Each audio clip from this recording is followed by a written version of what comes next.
Hello बच्चों, चलिए प्रश्न को समझते हैं। प्रश्न है, निम्न में से कौन सी अभिक्रिया एल्कीन एवं एल्काइन के बहुलीकरण को प्रदर्शित नहीं करती। विकल्प ए दिया हुआ है, बी दिया हुआ है, सी दिया हुआ है और डी दिया हुआ है। तो बच्चों आओ सबसे पहले हम प्रश्न की मुख्य अवधारणा को समझते हैं कि प्रश्न की मुख्य अवधारणा क्या है। लिखते हैं यहाँ पे मुख्य अवधारणा। तो बच्चों हम मुख्य अवधारणा में हम यह देखेंगे कि जो एल्केन या फिर एल्कीन होते हैं किस प्रकार की बहुलीकरण अभिक्रिया देते हैं। सबसे पहले बहुलीकरण अभिक्रिया होती क्या है, लिखते हैं यहाँ पे बहुलीकरण। लिखते हैं यहाँ पे जब बहुत सारे एकलक अणु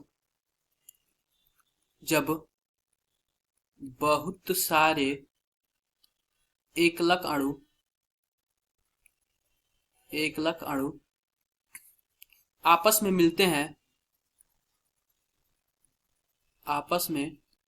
मिलते हैं तो बहुलक बनाते हैं।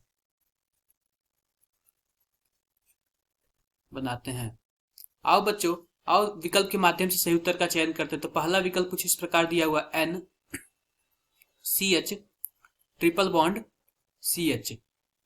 तो बच्चों हम इसके दो अणु लेते हैं और इसका बहुलक बनाते हैं कुछ इस प्रकार। हमारे पास ये CH और हम क्या करते हैं, इसका एक डबल बॉन्ड बनाते हैं और CH, इसका एक बॉन्ड लेफ्ट साइड खाली करते हैं, इसका दूसरा बॉन्ड राइट साइड खाली करते हैं। अब हम दूसरा अणु एक लेते हैं इसका CH, इसका भी डबल बॉन्ड बनाते हैं CH, इसका भी एक खाली रखते हैं और एक इधर खाली रखते हैं।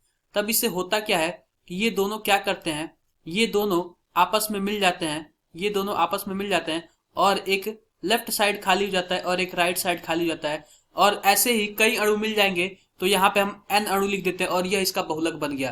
तो बच्चों जो हमारे पास पहला विकल्प है, इसका जो उत्पाद है हमारा जो बहुलक बनाया हो इससे मिलता जुलता है, तो यह सही होगा। लेकिन हमें कौन सा प्रदर्शित नहीं करना उसे ढूंढना है।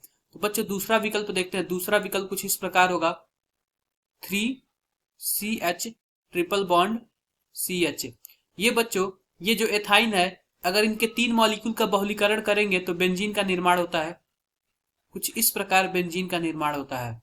ये भी सही है, लेकिन हमें जो नहीं होता है उसको ढूंढना है।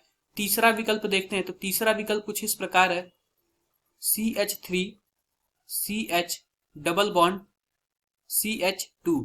आओ बच्चों इसका देखते हैं, अगर इसके N मॉलिक्यूल होते ये कैसे बनेंगे। सबसे पहले तो हम इसके एक अणु लेते हैं। एक अणु किस इसका इस प्रकार होगा CH3CH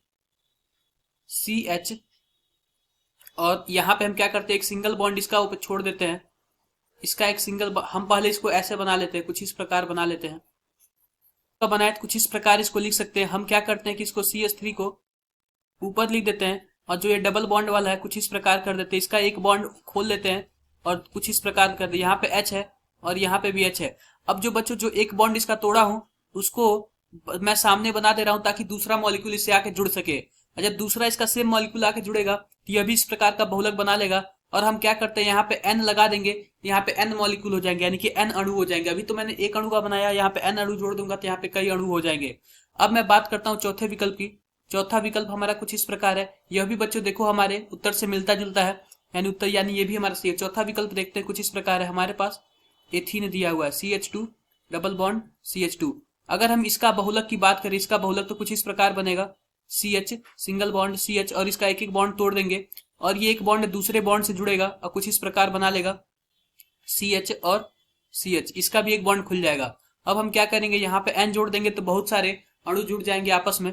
इस प्रकार बच्चों यह हम दिख गया। बच्चों इसके दो अणु में कोई भी डबल बॉन्ड नहीं है, लेकिन जब हम अपने इस विकल्प में देखते हैं तो इसमें डबल बॉन्ड आ रहा है। इसका मतलब कि यह हमारा उत्तर गलत है और हमें गलत उत्तर ही ढूंढना था, यानी यह उत्तर हमारा सही होगा। यह बहुलीकरण प्रदर्शित नहीं करता। इस प्रकार बच्चों हमने अपने उत्तर डी को पहचान लिया। आशा करते हैं कि आपको मुख्य अवधारणा के आधार पर प्रश्न समझ आया होगा। धन्यवाद।